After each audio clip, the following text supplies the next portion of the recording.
நான் யாருக்காகவும் வரவில்லை பிள்ளைகளே, உங்களுக்காக மட்டுமே வந்திருக்கிறேன். உங்களிடத்தில் எனக்கு பேசுவதற்கு சில விஷயங்கள் உண்டு. அந்த கருத்துக்களை சொல்வதற்காக வந்திருக்கிறேன்.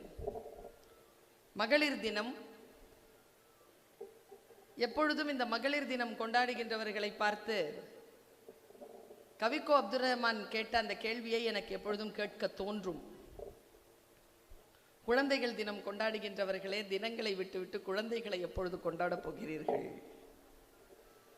மகளிர் தினம் கொண்டாடுகின்றவர்களை பார்த்தும் அப்படித்தான் கேட்க தோன்றுகிறது. மகளிர் தினம் கொண்டாடுகின்றவர்களே, தினங்களை விட்டுவிட்டு மகளிரை எப்பொழுது கொண்டாடப் போகிறீர்கள்? ஆனால் இங்கே நிறுவன தலைவர் அவர்கள் என்னிடத்தில் அந்த தார் சாலையிலிருந்து இந்த மண் தரையில் நடந்து வருகின்ற அந்த வினாடியில் சொன்னார், என் வாழ்க்கையின் குறிக்கோள் பெண்களுக்கு கல்வி தர வேண்டும் என்பதுதான். அதனால் பெண்களுக்கு அதிகமாக முக்கியத்துவம் தந்து இந்த கல்வி நிறுவனங்களை நடத்தி வருகிறேன் என்று அவர் சொன்னார். 60 விழுக்காடிற்கும் மேற்பட்ட பெண்கள் எங்களுடைய நிறுவனங்களில் கல்வி கற்கிறார்கள் என்று சொன்னார். அவருக்கு என்னுடைய மனமார்ந்த வாழ்த்தும் பாராட்டும் நன்றியும்.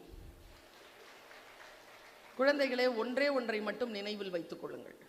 இந்த மகளிர் தினம் அன்றைக்கு, இந்த மகளிர் தினம் என்கின்ற பெயரினால் நடந்து கொண்டிருக்கக்கூடிய இந்த நாளில் நான் சில விஷயங்களை ரொம்ப காத்திரமாக சொல்ல போகிறேன்.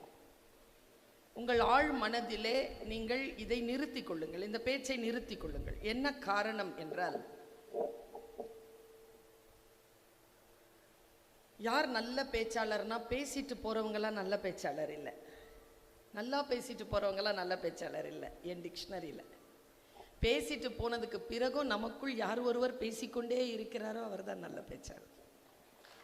நான் பேசிவிட்டு கடந்து போனதற்கு பிறகும் உங்கள் புத்திக்குள் நான் பேசிக்கொண்டே இருக்க வேண்டும் என்ற சொற்களை நான் தேடிக்கொண்டு உங்கள் முன்னால் இருக்கிறேன். இந்த மோட்டிவேஷனல் ஸ்பீச் அது இதுன்னு சொன்னால் நான் நிறைய ப்ரிப்பரேஷனோட வருவேன். மகளிர் தினம் உடனே நான் என் பிள்ளைகளிடத்தில் பேசுவதற்கு எனக்கு நிறைய விஷயங்கள் இருக்குன்னு வெறும் கையோடு களத்தில் நிற்கிறேன். நான் சொல்ல போகும் சில வார்த்தைகள் உங்கள் ஆழ் மனதிலே நீங்கள் பதிய வைத்துக் கொள்ளுங்கள். என் பேச்சை எத்தனையோ முறை நீங்கள் யூடியூபிலே கேட்டு இருக்கலாம். ஆனால் ஒன்று சொல்லுகிறேன், நான் கூட்டத்திற்கு பேசுபவள் இல்லை. நான் தனி மனிதருக்கு பேசக்கூடியவள். நான் பேசக்கூடிய ஒவ்வொரு சொல்லும் இங்கே உட்கார்ந்து இருக்கக்கூடிய தனி மனிதருக்கு போய் சேர வேண்டும் என்பதுதான் என் நோக்கம்.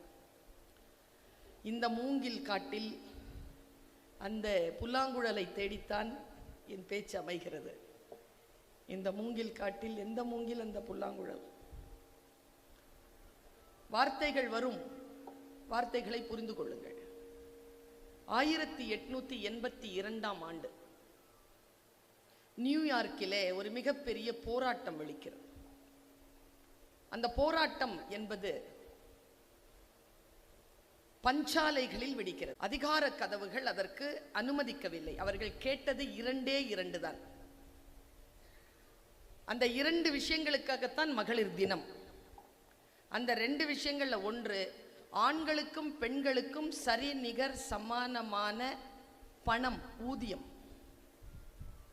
2, அவர்களைப் போலவே நாங்களும் 8 மணித்தியாலம்தான் வேலை செய்வோம். இந்த 2ஐ கேட்ட பொழுது பெண்களுக்கு அது தரப்படவில்லை. அப்பொழுது ஒரு போராட்டம் வெடித்தது. பஞ்சாலைகளில் அது வெடித்த பொழுது வரலாறு சொல்கிறது, பஞ்சாலைகளில் பெண்கள் உள்ளிருப்பு போராட்டம் நடத்தினார்கள்.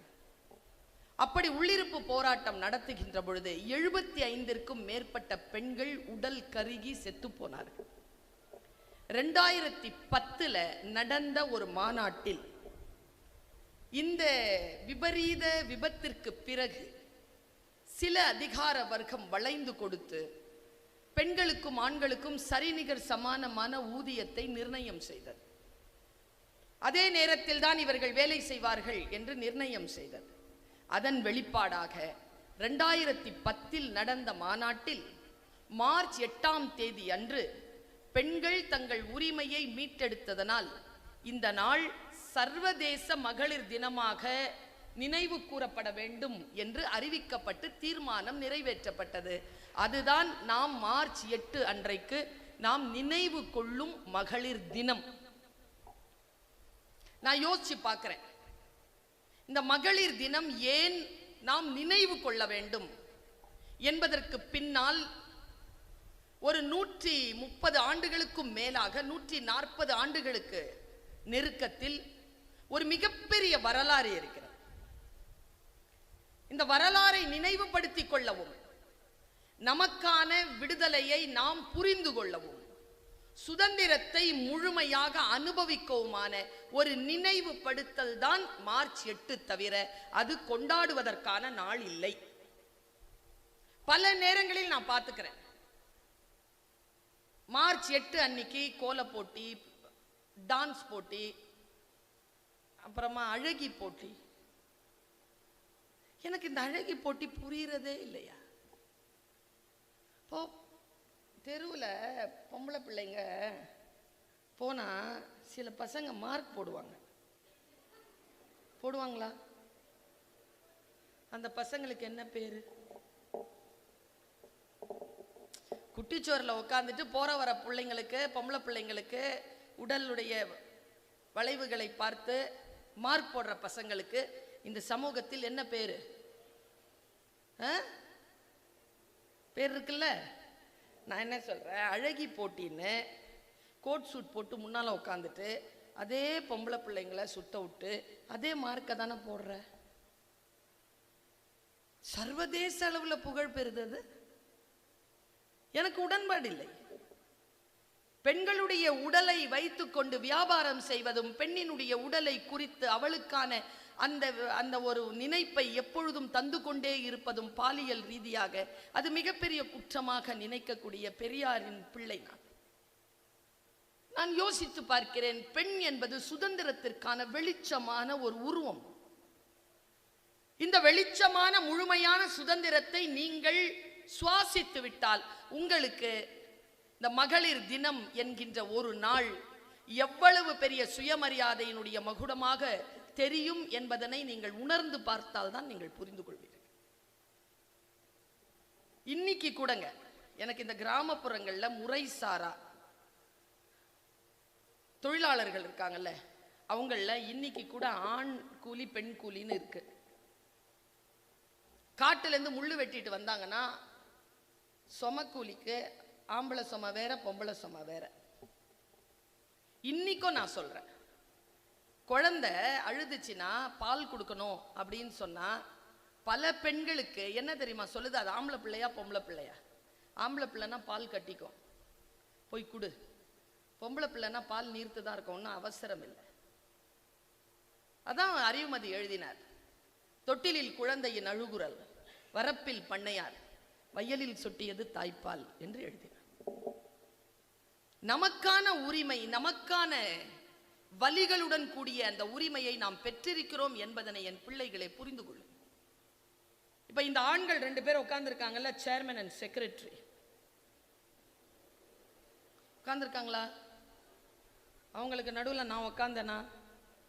அந்த சேர்ல நான் உட்கார்ந்ததுக்கும் இந்த 2 பேர் உட்கார்ந்ததுக்கும், இங்க நிறைய ஆண்கள் படிக்கிறதுக்காக உட்கார்ந்து இருக்கிறதுக்கும், பெண் பிள்ளைகளாகிய நீங்கள் உட்கார்ந்து இருக்கிறதுக்கும், இதோ முன்வரிசையில் ஆண்கள் உட்கார்ந்து இருப்பதற்கும், இதோ இந்த பெண்கள் உட்கார்வதற்கும் இடையில இருக்கக்கூடிய வித்தியாசத்தை சொல்றேன். இவர்கள் எல்லாம் ஒரு 30-40 ஆண்டுகள் உழைத்தால் இந்த சேர்ல உட்கார்ந்துடலாம். ஆனா நானும் இந்த பிரின்சிபலோ இந்த சேர்ல உட்காரணும்னு சொன்னா 1000 ஆண்டுகள் போராட்டம் இருக்கிறது குழந்தைகளை. 1000 ஆண்டுகள் போராட்டத்திற்கு பிறகுதான் இந்த சேர் எங்களுக்கு கிடைச்சிருக்கு. உங்களெல்லாம் என்ன சொல்றேன் தெரியுமா? ஒருபோதும் இந்த சுதந்திரத்தை அடுத்த தலைமுறைக்கு கடத்தாமல் விட்டுவிடாதீர்கள். நீங்கள் மறுபடியும் அடிமை தலைக்குள் சென்று விட்டால் உங்களுடைய அடுத்த தலைமுறை மீண்டும் சுதந்திரத்தை காண்பதற்கு 1000 ஆண்டுகளுக்கு மேல் போராட வேண்டியிருக்கும். உங்கள் சுதந்திரத்தை நீங்கள் புரிந்து கொள்ளுங்கள். நம்முடைய உடல் அப்படிங்கிற ஒரு நினைப்பில் இருந்து நாம வெளியில் வந்து புத்தியோடு செயல்படக்கூடிய அந்த நேரத்தை, அந்த காலத்தை அறுவடை செய்து கொள்ளுங்கள். இந்த டீமை நான் பார்க்கிறேன், இந்த சபையை நான் பார்க்கிறேன். படித்துவிட்டு உடனடியாக வேலைக்கு செல்லக்கூடிய அந்த புத்திசாலித்தனத்தோடு ஒரு படிப்பை நீங்கள் தேர்ந்தெடுத்திருக்கிறீர்கள். எவ்வளவு பெரிய விஷயம் தெரியுமா? அது உலகத்திலேயே மிகப்பெரிய சுதந்திரம் என்பது உடல் சுதந்திரம் மட்டுமல்ல, அதனோடு சேர்ந்த பொருளாதார சுதந்திரம். பொருளாதார சுதந்திரத்தை பெறக்கூடிய ஒரு கல்வி வாய்ப்பை முழுமையாக நீங்கள் பயன்படுத்திக் கொள்ளுங்கள். இதை விட இந்த மகளிர் தினத்திற்கான செய்தி வேறு கிடையாது. நாலேஜ் ஒன்றும் இல்லை. லக்ஷ்மி இருக்குல்ல, துட்டு காசு, அந்த காசு கொண்டவங்களுக்கு காசு அவங்க கிட்ட இருக்குன்னு யாருக்கெல்லாம் தெரியுதோ அவங்க கிட்ட தான் மரியாதை. கற்றோருக்கு சென்றமிடமெல்லாம் சிறப்பு. படிச்சிருங்க. ஒன்றும் இல்லை சார், கல்வி நிலையம் நடத்தினாலும் மகாலட்சுமிக்கு பிரியமானவர் இல்லையா? அவர் சரஸ்வதி கிட்ட பேசுறதுக்கு டேட் கேட்டார். லக்ஷ்மி சரஸ்வதி கிட்ட நீங்க வாங்க, எங்க காலேஜுக்கு வாங்க. சரஸ்வதி சொல்லிச்சு, இல்லை என்கிட்ட டேட் இல்லை. எங்க லக்ஷ்மி கூப்பிடுறேங்க வாங்க. சரஸ்வதி சொல்லிச்சு, டேட் இல்லை. லக்ஷ்மியை பார்த்தீங்கன்னா தாமரையில் உட்காந்துருப்பா. சரஸ்வதி பார்த்தீங்கன்னா அவ்வளோ தாமரையில் தான் உட்காந்துருப்பா. இவ பத்மாசனத்தில் உட்காந்துருப்பா. சரஸ்வதி பார்த்தா கால் மேலே கால் போட்டுட்டு உட்காந்துருப்பா. பத்மாசனத்தில் உட்காந்துருக்கிறவ மகாலட்சுமி, கால் மேலே கால் போட்டுட்டு அப்படி உட்காந்துருக்கிறவ சரஸ்வதி. அவர் கேட்டாரு, நான் வரமாட்டேன்னு சொன்னேன், டேட் மாத்தனா வரேன்னு சொன்னேன். மார்ச் 8 என்கின்ற தேதியை மார்ச் 3 என்று மாற்றினார்கள். சரஸ்வதி வந்திருக்கிறேன். நான் சொல்றேன் பாருங்க, காசு யார் வேண்டுமானாலும் சம்பாதிக்கலாம், யார் வேண்டுமானாலும் அதை கொள்ளை கொண்டு போகலாம். ஆனால் சரஸ்வதி யாரிடத்தில் இருக்கிறதோ அதை யார் வேண்டுமானாலும் சம்பாதித்து விட முடியாது. முயற்சி செய்கின்றவர்களுக்கு மட்டும்தான் அவள் கிடைக்கிறாள். அவள் வந்துவிட்டால் அதை வேறு யாராலும் பறித்துவிட முடியாது என்கின்ற அளவிலே சரஸ்வதி கல்வி உயர்ந்து நிற்கிறது. கல்வியை பெற்றுக்கொள்ளுங்கள் பிள்ளைகளை. கையிலே உங்களுக்கு கல்வி என்கின்ற ஆயுதம் இருந்தால் அதை பிடித்துக் கொள்ளுங்கள். நான் ஒரு 3 விஷயங்களை சொல்லிவிட்டு இடம் சாருகிறேன். இன்றைக்கு எனக்கு 8 மணிக்கு நான் சென்னை விமான நிலையத்தில் இருக்க வேண்டும். நான் இன்று இரவு ஆஸ்திரேலியா கிளம்புகிறேன். ஒன்றும் இல்லை, உங்ககிட்ட ஒரு விஷயத்தை சொல்றேன். அதுதான் இந்த சகோதரியின், என் உன் வயதில் எனக்கு மகன் இருக்கிறார், இந்த அம்மாவின் ஒரு செய்தி. நீங்க வாங்கிட்டு போங்க இந்த செய்தியை. ஒவ்வொரு மனிதனுக்கும் உயிர் இருப்பது போல் அந்த உயிருக்கு என்று ஒரு உயிர்ப்பு தன்மை இருக்கு, பொறி, ஒரு ஸ்பார்க். அந்த ஸ்பார்க் இந்த சமூகத்தில் பிறக்கின்ற, இந்த உலகத்தில் பிறக்கின்ற ஒவ்வொரு குழந்தைக்கும் இயற்கை தருகிறது. மேக்சிமம் நம்ம என்ன செய்யறோம்னா, அந்த ஸ்பார்க்கை நம்ம அடையாளம் கண்டுபிடிக்கிறதே இல்லை, கோல்டா செத்து போயிடும். பெர்னாட் ஷா சொல்கிறார், 40 வயதிலே பல பேர் செத்து போகிறார்கள், புதைப்பதற்குத்தான் 60-70 ஆண்டுகள் ஆகிவிடுகின்றன. வாழ்கின்ற வரைக்கும் அந்த நெருப்போடு உயிர்ப்போடு இருப்பது, அந்த உயிர்ப்போடு இருந்துருங்க. நான் ரொம்ப சுலபமா ஒரு செய்தியை சொல்லிட்டு போறேன். என்கிட்ட ஒரு வார்த்தைகள் உண்டு, அந்த வார்த்தைகள் உங்களை உற்சாகப்படுத்தும், அது என் பலம். சரியா? நிறைய பேர் என்கிட்ட சொல்லுவாங்க, மேடம் டவுன் ஆகும் போதெல்லாம் உங்க பேச்சு கேட்கிறேன் மேடம், அப்படியே உற்சாகமாயிடுறேன் மேடம்.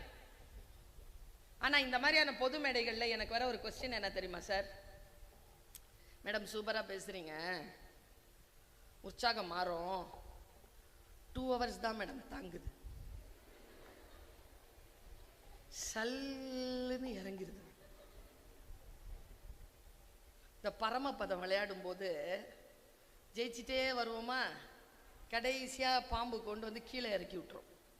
மறுபடியும் சோழி போடு, ஃபர்ஸ்ட்லேருந்து ஆரம்பி, சூரி சார் மாதிரி ஃபர்ஸ்ட்லேருந்து ஆரம்பிக்கலாமா அப்படின்னு சொல்லிட்டு வாழ்க்கையை முதல்லேருந்து ஆரம்பிக்கிறது கஷ்டம் sir.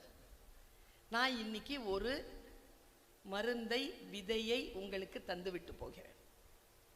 All the time 24 hours நீங்க உற்சாகத்தின் விளிம்பில் இருக்க வேண்டும் என்றால் என்ன செய்ய வேண்டும்? அது சொல்லிட்டு போயிடவா? டவுனே ஆக மாட்டீங்க. டவுனே நான் டவுன் ஆகிறது இல்லை.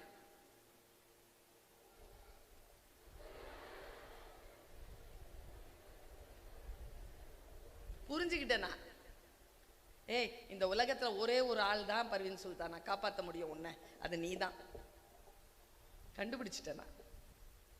என்னை நானே பார்த்துக் கொள்கிறேன், என்னை நானே பாதுகாத்துக் கொள்கிறேன்.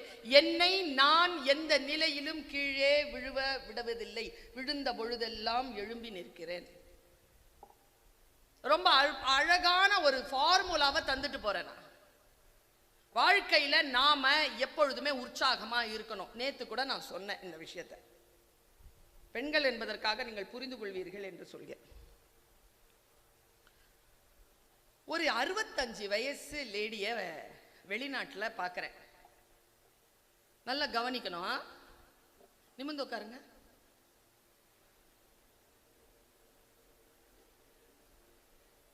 சார் 100% சார், பிரமாதமான பிள்ளைங்க சார், 100%. மை காட், சொன்ன உடனே நிமிர்ந்து உட்கார்ந்தீங்கல்ல, உங்க வாழ்க்கையில் ஒரு அற்புதம் நடந்திருக்கு. இருந்த இடத்துல இருந்து 2 இன்ச்சு உயர்ந்திருக்கீங்க.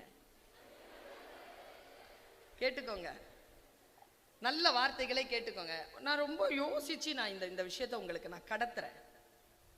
வாழ்க்கையில் சில வாய்ப்புகள் வருகின்ற பொழுது வாய்ப்புகளை பயன்படுத்திக் கொள்ளுங்க. ஒரு வயதான பெண் 65 வயசு, அவகிட்ட ஒரு கேள்வி கேட்கப்படுது. இது இந்த தாய், இந்த அம்மா உனக்கு சொல்ற ஒரு வாழ்க்கை ரகசியம். கடைசி வரைக்கும், உன் மரணம் வரைக்கும் நீ மறக்க கூடாத 3 விஷயங்களை சொல்ல போகிறேன். அதில் முதல் விஷயம் இது. 65 வயது பெண்ணை பார்த்து ஒருத்தங்க கேட்டாங்க, ஐயோ 65 இயர்ஸ்லயே இவ்வளோ சந்தோஷமா இருக்கிற.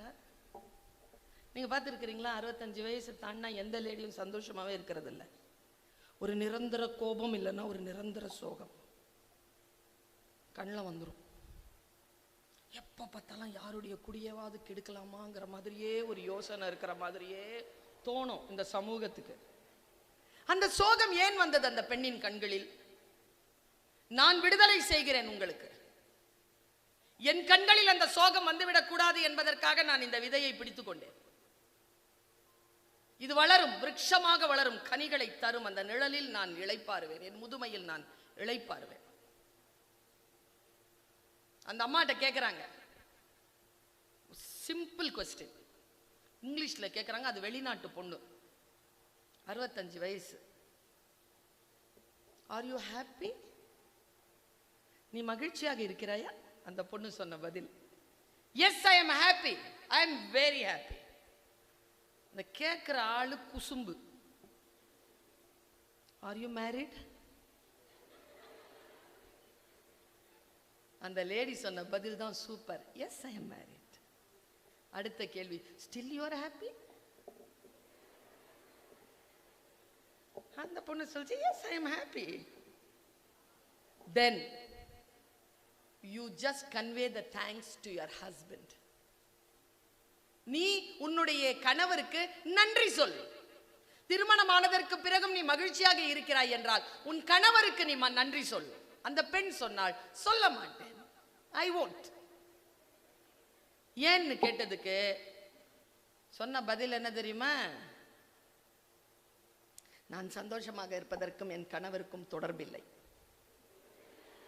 அதனால் அவருக்கு நான் தேங்க்ஸ் சொல்ல மாட்டேன். அப்புறமா அந்த பொண்ணு சொன்னதுதான் நீங்க வீட்டுக்கு எடுத்துட்டு போகணும். அது சொல்லுச்சு, என் கணவரை திருமணம் செய்து கொள்வதற்கு முன்னாலும் நான் மகிழ்ச்சியாக இருந்தேன், திருமணம் செய்து கொள்ளும் அந்த வினாடியிலும் மகிழ்ச்சியாக இருந்தேன், திருமணம் செய்து கொண்டதற்கு பிறகும் நான் மகிழ்ச்சியாகவே இருக்கிறேன். என் மகிழ்ச்சியை நான் யார் கையிலும் கொடுப்பதில்லை, மகிழ்ச்சியாக இருக்க வேண்டும் என்பது என் முடிவு. எவ்வளவு பெரிய விஷயம் தெரியுமா? எப்படி சொல்லிட்டாரு, என்ன பார்த்து சொல், உன்னை பார்த்து தான் சொல்வாரு. எந்த நேரத்திலும் உன் மகிழ்ச்சியை யார் கையிலும் கொடுக்காதே. மகிழ்ச்சியாக இருக்க வேண்டும் என்று நீ முடிவு செய்தால் மகிழ்ச்சியாக இரு. யார் உன்னை அழ வைக்கிறார்களோ அவர்களுக்கு பதிலாக நீ அவர்களுக்கு செய்யும் மாபெரும் எதிர்ப்பு உன் மகிழ்ச்சியை நீ அவர்களுக்கு வெளிப்படுத்துவாய். யாருக்காகவும் அழாத, யாருக்காகவும் அழாத. இன்னிலிருந்து விடுதலை செய்யற உன்னை. யாருக்காகவும் அழாத. உன்னை அழ வைக்கிறார்கள் என்றால் உன் அழுகைக்கு அவர்கள் தகுதியற்றவர்கள். தகுதியற்றவர்களுக்காக நீ ஏன் அழ வேண்டும்? இந்த உப்பு தண்ணி இருக்குல்ல, கண்ல இருந்து வருது, அது ரொம்ப பெருமதியானது. அவ்வளவு அநியாயமா யாருக்காகவும் இப்படி வரட்டும் தண்ணி. உழைத்த அந்த உப்பு நீரை வெளியேற்று. ஒருபோதும் மன வலிப்பட்டு கண்களில் இருந்து அதை வெளிப்பட்டு விடாதே. ஏனென்றால் கண்களில் இருந்து துக்கத்தில் வரக்கூடிய தண்ணீருக்கு அடர்த்தி அதிகம். அது வாழ்நாளை தின்று போடும். என் பிள்ளையே, மகிழ்ந்து இரு என்று ஒரு தாயாக உன்னை நான் பிரகாசிக்க வேண்டும் என்பதற்காக நான் இதை சொல்லுகிறேன். மகிழ்ந்து களி கூறு. இதோ உன் பிரகாசம் வந்தது. நீ உன்னுடைய வாழ்க்கையில் எதையெல்லாம் செய்ய வேண்டும், எதையெல்லாம் செய்யக்கூடாது என்பதனை உன் வாழ்க்கையில் இருக்கக்கூடிய அனுபவங்களில் பெற்றுக்கொள். இந்த ஸ்பார்க் இருக்குல்ல, அந்த ஸ்பார்க்கை மட்டும் கண்டுபிடிச்சிரு. எதில் உன்னுடைய வாழ்க்கையின் ஆழமான வெப்பம் இருக்கிறது, அந்த வெப்பம் உன்னை எந்த மாதிரி எலிவேட் பண்ணோங்கிறத நீ கண்டுபிடிச்சிரு. பல நேரங்களில் நாம் காமத்திலும் காதலிலும் அதை இந்த வயதிலே செலவழித்து விடுகிறோம். இந்த வயதில் அதை பாதுகாத்துக் கொள்கின்றவர்கள் வாழ்க்கை முழுக்க மகிழ்ந்து களி கூறுகிறார். ஒரு பரிசு இந்த உலகத்தில் வேறு கிடையாது. என் பிள்ளைகளை, உலகத்தில் செய்யப்படக்கூடிய அத்தனை குற்றங்களுக்குமான தண்டனை என்பதே அந்த தனி மனிதனுடைய சுதந்திரத்தை, அது உள்ளாகட்டும் புறமாகட்டும், ஒன்னும் இல்லை. இப்ப நான் இப்படி பேசிட்டு இருக்கிறேன்ல, மிக முக்கியமான விஷயம் பேசி என்ன சொன்னாங்க தெரியுமா? நானும் நீங்கள சாவர வரைக்கும் அது தெரிய போறது இல்லை. ஆனா கவனம் எல்லாம் அங்கதான். மனம் வேறு வேலைகளில் செலுத்துவதிலிருந்து உன்னை நீ காப்பாற்றி கொண்டால் உன்னுடைய வெற்றியை நீயே முயன்றாலும் தடுக்க முடியாது. கவனத்தோடு நான் சொல்லக்கூடிய இந்த வார்த்தைகளை கேட்டுக்கொள். நீங்கள் நர்ஸா இருக்கிறீங்க, சில பேர் ஆசிரியர்களா இருக்கிறீங்க, சில பேர் இன்ஜினியர்ஸா இருக்கிறீங்க, சில பேர் பாராமெடிக்கல்ஸ்ல இருக்கிறீங்க. எல்லாத்திற்குமான கவனம், எல்லா வேலைகளிலும் கவனம் மட்டும்தான். இந்த கவனத்தை எப்படி முன்னெடுப்பது? சுதந்திரம் என்பது என்ன? இதை எந்த அளவில் உன்னுடைய வாழ்க்கையில் நீ எடுத்துக்கொண்டு செல்ல போகிறாய்? நான் ஒரு விஷயத்தை தொடர்ந்து சொல்லிக் கொண்டிருக்கிறேன் என்றால் அது பரவலாக பல பேருக்கு போய் சேர வேண்டும் என்பதற்காக. இப்ப நான் ஒரு கருத்து சொல்றேன்னு வச்சுக்கோங்களேன், ஒரு 1 லட்சம் பேர் என் பேச்சை கேட்கறாங்க, இல்ல 10 லட்சம் பேர் கேட்கறாங்கன்னா 10 லட்சம் பேருக்காக நான் பேசல, 8 கோடி மக்களுக்காகவும் நான் பேசுறேன். அவர்களிடத்தில் போய் அது சேருகின்ற வரைக்கும் நான் அதை பேசிக்கொண்டே இருக்கிறேன். சொன்னதையே திருப்பி சொல்ல வேண்டும் என்ற அவா கிடையாது எனக்கு. இந்த கருத்து உங்கள் மனதில் போய் சேர வேண்டுமே என்கின்ற அந்த நெருப்பு தான், அந்த பொறிதான். அந்த நெருப்பின் அடிப்படையில் நான் இதை சொல்லுகிறேன். இப்பொழுது சமீபத்தில் ஒரு வருஷம் இருக்கும், இந்த தொலைபேசியை நான் ஸ்க்ரோல் பண்ணிட்டே இருந்தேன். பண்ணுவீங்களா?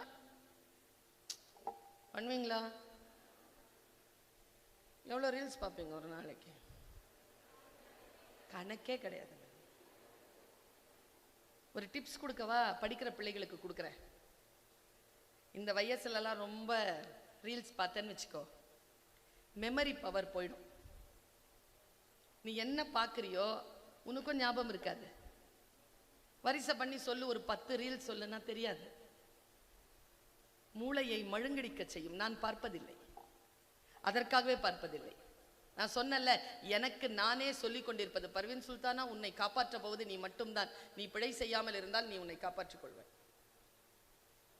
நான் என்னை எந்த நேரத்திலும் கீழே போட அனுமதிப்பதே இல்லை. எனக்கு நானே உள்ளுக்குள்ள ஒரு கொம்பு வச்சிருக்கேன். ஒரு வளாசுனா அது ஒழுங்கா இருக்கும். அது இருக்கிற வரைக்கும் அடுத்தவங்க கிட்ட அந்த குச்சி போவாது. சுயமரியாதையா நானே என்னை வழிபடுத்திட்டு போயிடுவேன். அடுத்தவங்க சொல்றதுக்கு அனுமதிக்கிறது இல்லை. நிறைய ரீல்ஸ் பார்க்காத. Too much of entertainment will lead you to stress. 10 நிமிஷம் பாரு, டைம் வச்சுக்கோ. பாரு, என்டர்டெயின்மெண்ட் இல்லாமல் இருக்க முடியுமா? பாரு, பரவாயில்ல. ஆனால் 10 நிமிஷம் அலாம் வச்சுட்டு கட் பண்ணிடு. நான் அந்த மாதிரி ஒரு ரீல்ஸ் ஒன்று பார்த்தேன். எனக்கு தெரிஞ்சு போச்சு ஒரு விஷயம், ரொம்ப ஆழமா எனக்கு புரிஞ்சு போச்சு. நீ அதை எப்படி புரிஞ்சுக்க போறன்னு தெரியல. புரிஞ்சுக்கிட்டேன்னா என்னுடைய வரவு வெற்றி, என்னுடைய வரவு வெற்றி. இந்த மாதிரி ஒரு காடு,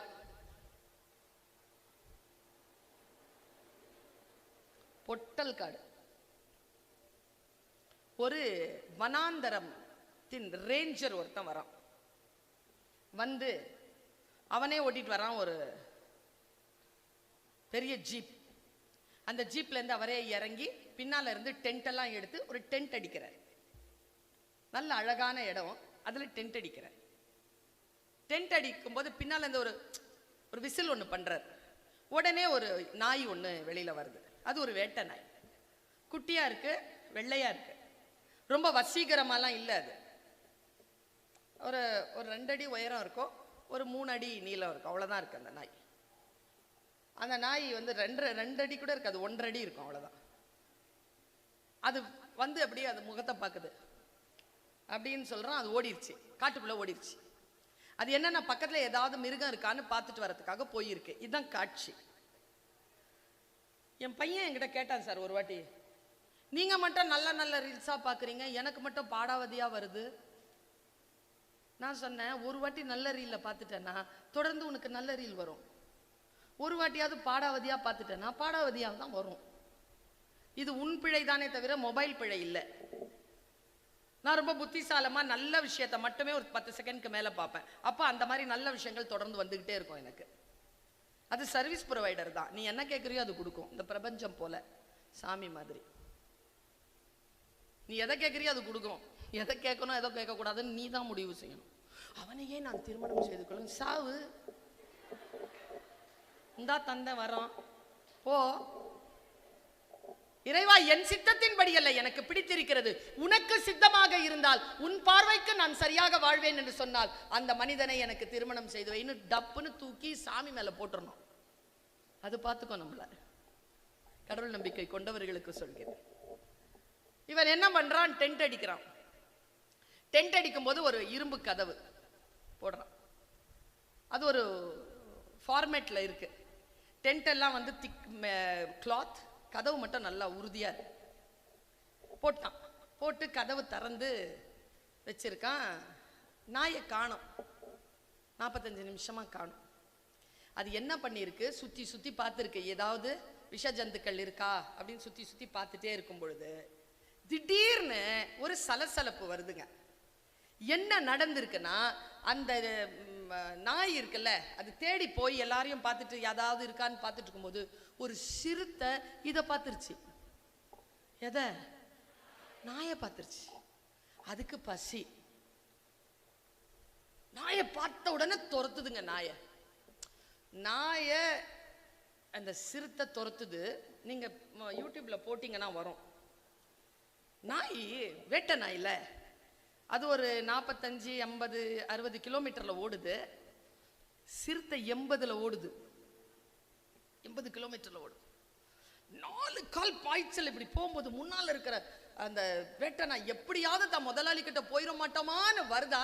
முதலாளி அங்க நிக்கிறாரு, டென்ட் இங்க இருக்குது. நாய்க்கு பிசிக்ஸ் தெரியும். இப்படி போய் இப்படி போனோம்னா கண்டிப்பா சைட்ல வந்து சிறுத்தை அடிச்சிடும். அதனால ஸ்ட்ரைட்டா போய் அந்த கதவுக்குள்ள நுழைஞ்சுதுங்க நாய். With no time. இது 60ல வருது, இது 80ல வருதா, ஜுப்புன்னு அது போக இதுவும் ஜுப்புன்னு போச்சு பாருங்க. உள்ள கதவு மூடிருச்சு அந்த காத்துல. இப்போ டென்ட்டுக்குள்ள யார் யார் இருக்கா? நாயும் ரேஞ்சர் பார்த்துட்டார். அழுவுறார். ஏன் அழுவுறார்? நாய சிறுத்தை அழுதுகிட்டே அவரு. இப்ப கதவை திறக்க முடியாது. இப்ப சிறுத்தை வெளி வந்ததுன்னா இவரும் காலி. அதனால நேரா போய் தன்னுடைய இது எடுத்து வாக்கி டாக்கி எடுத்து அந்த ரெஸ்கியூ டீமை கூப்பிடுறாருங்க. இப்போ ரெஸ்கியூ டீம் வந்துருச்சு. இதெல்லாம் வித் நோ டைம் நடக்குது, 28 செகண்ட்ல நடக்குது. அந்த எடிட்டிங் இதுல எனக்கு ரீல்ஸா கிடைக்குது. எனக்கு வந்துட்டாங்க. வந்துட்டு ஒன்றும் செய்யல. அவர் உள்ள ஒரே ஒரு தொலை போட்டு ஒரு கேமரா உள்ள ஃபிக்ஸ் பண்றாங்க. இப்போ என்ன பொசிஷன்ல இருக்கு, என்ன பண்ணணும்ன்றத கேமரால பார்க்குறாங்க. நீங்க ஆச்சரியப்படுவீங்க. அந்த 4 மூலை இருக்குல்ல அந்த ரூம்ல, அதுல ஒரு மூலையில நம்ம வேட்டை நாய் எந்த கடிபடாம பயந்து போய் உட்காந்துட்டு சைலண்டா, ஆனா நடுங்கிட்டு இருக்கு, பயம். சிறுத்தைய காணோம். ஃபுல்லா திருப்புறாங்க 360 டிகிரிஸ்ல. திருப்புனா அந்த கதவு இருக்குல்ல, அந்த கதவுல ஃபுல் பாடியை ஒட்ட வச்சுக்கிட்டு கையும் காலும் நடுங்க இப்படி நிக்குது சிறுத்தை. அந்த படம் எடுத்தவன் சொன்னான் பாருங்க ஒரு டயலாக், அதுதான் குழந்தைகளே உங்களுக்கான இன்னைக்கு மெசேஜ்.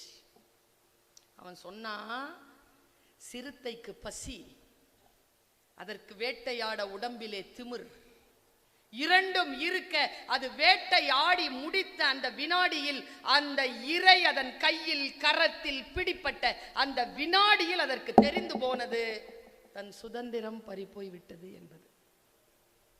அது உள்ள போக கூட கதை முடிச்சு. இப்பொழுது அந்த சிறுத்தைக்கு பசி இல்லை, அதற்கு இறை வேண்டாம், அதற்கு சாப்பாடு வேண்டாம், அதற்கு ஒன்றும் வேண்டாம், அதற்கு சுதந்திரம் மட்டும்தான் வேண்டும். அதனால் அது சுதந்திரத்திற்காக அந்த கதவை ஒட்டி கொண்டு காத்திருக்கிறது. நான் இப்படி சொல்றேன், புரிஞ்சுக்கோங்க. ஏதேனும் கதவுகள் உங்களுக்காக பூட்டப்பட்டு இருந்தால் அது நீங்கள் உள்ளே போனால் சிறைப்பட்டு விடுவீர்கள் என்பதற்காக பெரியவர்கள் பூட்டி வைத்திருக்கிறார்கள் என்பதனை புரிந்து கொள்வதற்காக சொல்லுகிறேன். உள்ளே போய் சிக்கிக் கொண்டவர்களுக்குத்தான் தெரியும் சுதந்திரத்தின் அற்புதம். சுதந்திரத்தை சுவாசித்துக் கொண்டிருக்கக்கூடிய பல பேர் அந்த அடிமை கதவிற்குள் போவதற்கு துடித்துக் கொண்டிருக்கிறார்கள். ஒருபோதும் அடிமை தலைக்குள் சென்று சிக்கிக் கொள்ளாதீர்கள். உங்களுக்கென்று வருவது வரும். இந்த வயதிலே அதை தேடி போகாதே. 25 வயசு வரைக்கும் காத்திரு. உனக்கு தகுதியானது உன்னை விட அதிகமாக வந்து சேரும்.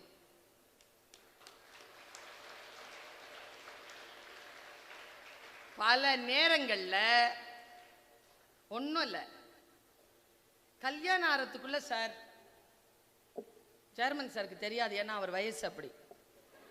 கல்யாணம் ஆறதுக்குள்ள இந்த சின்ன பிள்ளைங்களுக்கு 8 பிரேக் நடக்குது சார். பிரேக்கப் எவ்வளோ வலி தெரியுமா? ஒவ்வொரு பிரேக்கப்பும் டிவோர்ஸ் மாதிரி சார். இவங்களால ஒரு டிவோர்ஸையே தாங்க முடியாது. இந்த பிள்ளைங்க 8 டிவோர்ஸை சந்திக்குது கல்யாணத்துக்கு முன்னாலேயே. அவங்க எல்லார்கிட்டையும் சொல்கிறேன், நீங்களா தேடி போகாதீங்க. நீங்களா தேடி போனீங்கன்னா அது பாட்டுக்கு அது போயிடும். கடவுள் விருப்பத்தில் பெரியவர்கள் ஆசீர்வாதத்தில் ஒன்று வந்து சேர்ந்தால் அது கடைசி வரைக்கும் நம்மை விட்டு போகாது. நீ நம்பலல்ல, ஒன்று இது போகணும் இல்லைன்னா அது போகணும். போகிற வரைக்கும் ரெண்டும் ஒன்றா தான் இருக்கும், பிரிக்கவே முடியாது. உனக்கு சந்தேகமாக இருந்ததுன்னா சேர்மன் சார் கிட்ட கேட்டுப்பார். அது ரெண்டும் ஒன்றுக்குள்ள ஒன்று கடைசி வரைக்கும் சேர்ந்து தான் இருக்கும். ஏன்னா இது கடவுள் கொடுத்தது, பெரியவர்கள் கொடுத்தது. நம் முன்னால் வாழ்ந்து இருக்கக்கூடிய பெரியவர்கள் நமக்கு சொல்லுகின்ற அற்புதமான செய்தி, உன்னுடைய வாழ்க்கைக்காக நீ காத்திரு, அவசரப்பட்டு எதிலும் போய் சிக்கிக் கொள்ளாது. பல நேரங்களில் நாம் நமக்கே தெரியாமல், அது என்ன தெரியுமா ஐயா, இந்த பொம்பளை பிள்ளைங்கள் கிட்ட இருக்கிற ஒரு பெரிய விஷயம், அன்புக்கு ஏங்கிருது. வயசுல ஒரு 5 வயசு பொம்பளை பிள்ளைய வச்சுக்கிட்டு கணவர் விட்டுட்டு போயிட்டாருன்றதுனால ஒரு ஆளை நம்பி 10 வருஷமா வாழ்ந்து 30 லட்சத்துக்கு மேல அந்த ஆள்கிட்ட பறி கொடுத்து, இதுக்கு 37 வயசு, அந்த ஆளுக்கு 40 வயசுல அவன் விட்டுட்டு போய் வேற கல்யாணம் பண்ணிக்கிறேங்கிறான். இந்த பொண்ணு என்கிட்ட பஞ்சாயத்துக்கு வருது. மேடம் 10 வருஷமா என் வாழ்க்கையை தின்னுபிட்டு 30 லட்சத்தையும் சாப்பிட்டுட்டு 15 வயசு பிள்ளையோட நான் 40 வயசு நெருங்க நிக்கிறேன், அவன் போறான் மேடம். போட்டோம். நான் சே தேங்க்ஸ் டு காட், ரொம்ப நல்லது, தப்பிச்சிட்டேன். இல்லை மேடம், இல்லை மேடம், எப்படியாவது சேர்த்து வைங்க மேடம். நான் சொன்னேன், 27 வயசுல ஒரு வேலைக்கும் போகாம உன் சம்பாத்தியத்தை சாப்பிட்டுட்டு உட்காந்துருந்தானே, அவனை ஏன் தேர்ந்தெடுத்தேன்னு கேட்டும்போது அந்த பொண்ணு ஒரு வார்த்தை சொல்லிச்சு. நான் ஏன் இந்த வார்த்தை சொல்றேன் தெரியுமா? நீங்க அந்த மாதிரி சிக்கிக்கொள்ள கூடாது என்பதற்காக. இல்லை மேடம், யாருமே என்கிட்ட எதுவுமே கேட்கல மேடம், அவன் தான் மேடம் கேட்டான். என்ன கேட்டான்? என்ன கேட்டான்? சாப்பிட்டியான்னு கேட்டான்.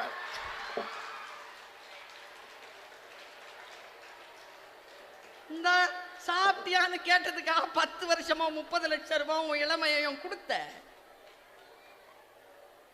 ஒன்னும் இல்ல குழந்தைகளே, ஒரு புக் இருக்கு, ஏன் அறிவாளி பெண்கள் தவறானவர்களையே தேர்ந்தெடுக்கிறார்கள்னு, படிச்சிருங்க. நல்லா இருக்குங்க. ஒரு சின்ன சின்ன வார்த்தைக்கு, ஹே நீ எவ்வளவு நல்ல பிள்ளை தெரியுமா, என்ன அதுல இன்னொரு விஷயம் என்ன தெரியும், ஐயோ நீ எவ்வளவு அழகா இருக்க. இந்த வடிவேலு சார் ஒரு ஜோக் சொல்லி இருப்பாரு. கவுத்து போட்ட கரப்பாம்பூச்சி மாதிரி இருக்கிற எண்ணெயை பார்த்து தக தக தக தகன்னு எம்ஜிஆர் மாதிரியே இருக்கிறேன்னு சொல்லும் போதே நான் சுதாரிச்சுட்டு இருந்திருக்கணும்னு சொல்லுவேன். அது சாதாரணமான டைலாக், அது சாதாரணமான டைலாக் இல்ல. அது ஹேய் நீ ரொம்ப அழகா இருக்கேன்னு எவனாவது சொன்னான்னு வச்சுக்கேன், நீ ஒன்னும் சொல்ல தேங்க்யூ சோ மச் சொல்லிட்டு கடந்து போயிரு. அப்படின்ட்டு நிக்காத. உனக்கு தெரியாதா நீ என்ன அழகுன்னு?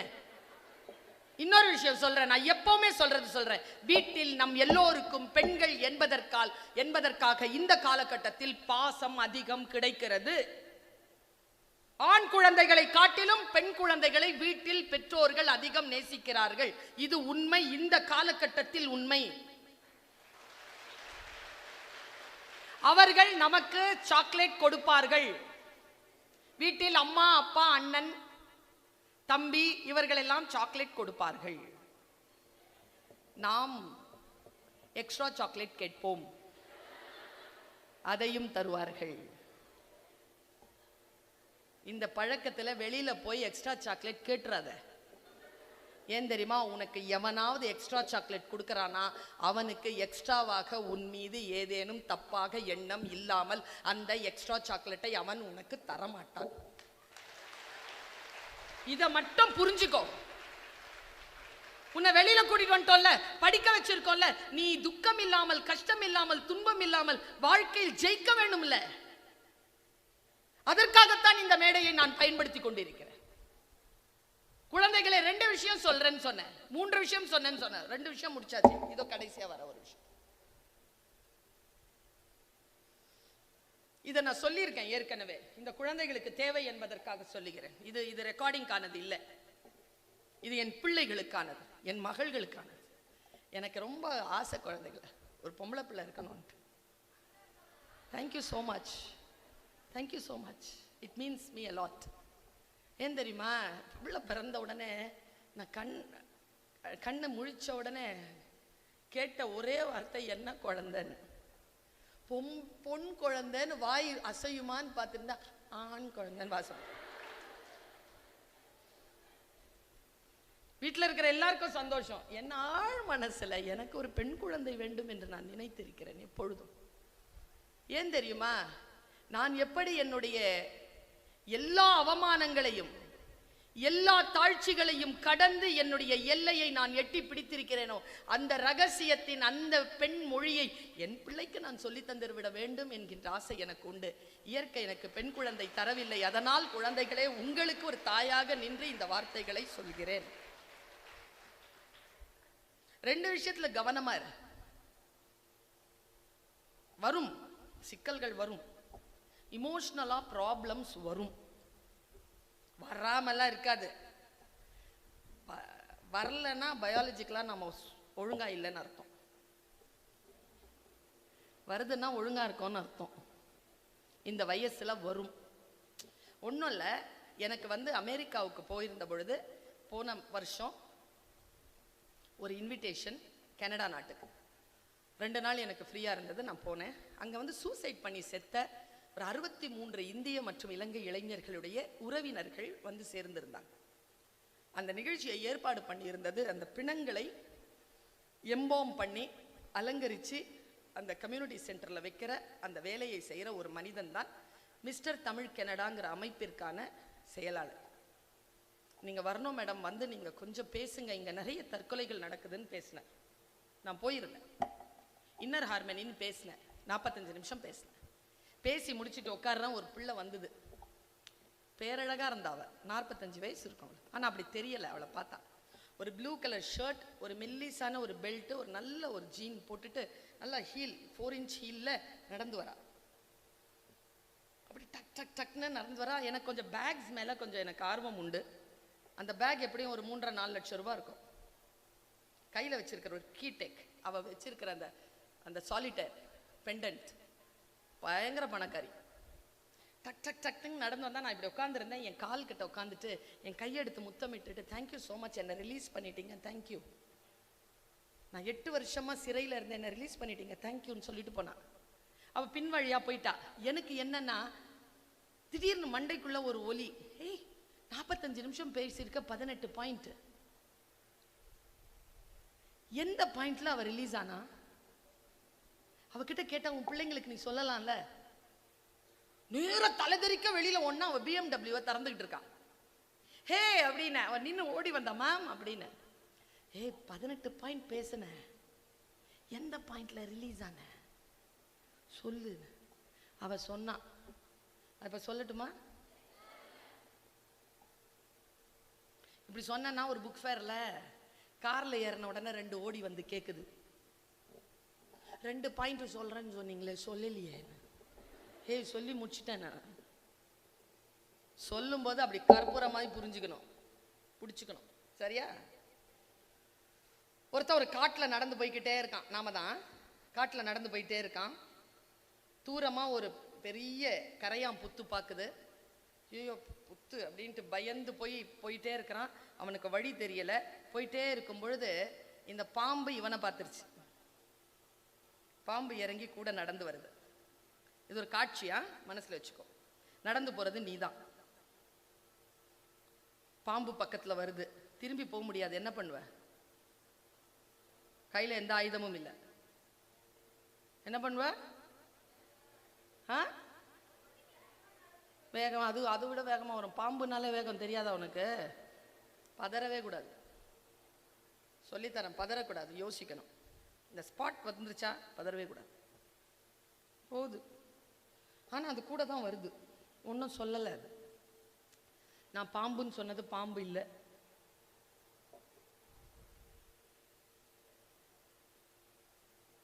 யாருன்னு புரியுதா உங்களுக்கு? கூட வருது. நீங்களாம் விட்டுட்டு போயிட்டே இருக்கிறீங்க, அது பாட்டுக்கு வருது கூடவே வந்துகிட்டே இருக்கு. சைலண்டா இருக்கிறான் இவன், அது வந்துட்டே இருக்கு. கொஞ்சம் பார்வை அது மேல இருக்கு, கொத்தி கொத்தி போட்டுருச்சுன்னா என்னடா பண்றது? ஆனா அது அப்படியே நடந்தது. இவனும் நடந்து போய்கிட்டே இருக்கான். இவன் ஒரு பாறையில ஏறினான் பாரு, ஏறி அந்த பக்கம் போறான் பாரு, கரெக்டா குதிகாதுல கொத்திருச்சு. இப்போ இங்க சின்ன பிள்ளைகளுக்கு அது தெரியாத நான் என்ன சொல்றேன்னு, பெரியவங்களுக்கு தெரியும். கூட வர்றவங்க கொத்துப்படாம நம்ம வாழ்க்கைய பாறையில ஏறவே முடியாது, துரோகம் பண்ணியிருப்பாங்க.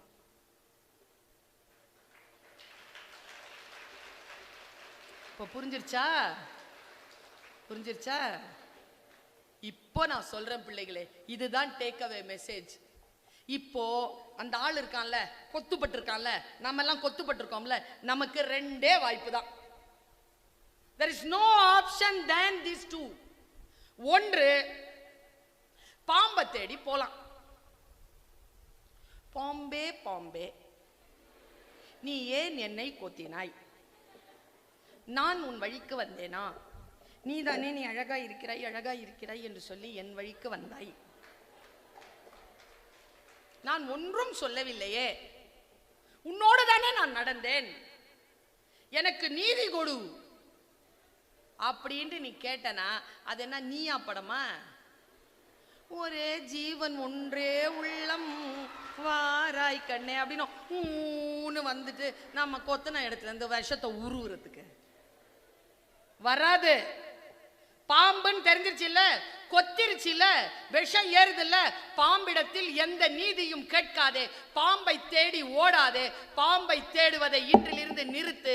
வாட்ஸ்அப்ல பிளாக் பண்ணு, உன்னுடைய இன்ஸ்டாகிராம பிளாக் பண்ணு, எந்த மெசேஜுக்கும் பதில் சொல்லாத, முழுமையாக உன்னை நீயே கண்ட்ரோல்ல கொண்டு வா.